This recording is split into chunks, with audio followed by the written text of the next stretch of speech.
I think it brings so much value to it. I mean, first of all, it lets students take ownership of their university, in at least in this sense with beer.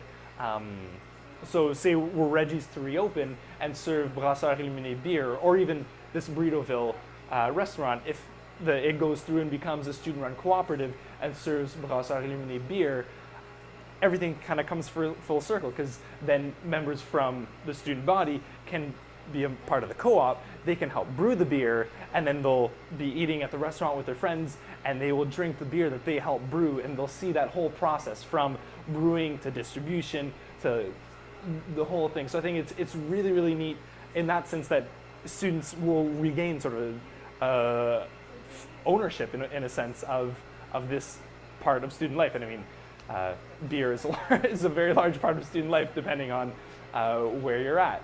But I mean, yeah. So I think that's really important.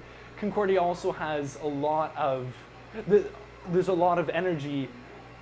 People have a lot of energy for sustainable food initiatives, for all these things. There's so many really, really cool initiatives going on at Concordia that this is another way of expanding that. Beer is traditionally, such a hyper regulated, such a like almost taboo subject. You can only buy your beer from a registered brewery, and of course we would not do things on the table. It's going to be unregistered, but there is a certain sort of mythicalness to beer, and it's really cool that we can help take that away. If people see that brewing is really just another way of cooking, that's a really important lesson, and I think that fits in really well with a lot of the other stuff that's going on at Concordia about people empowering people to have more control over what they eat and their own economic systems and all these kinds of things.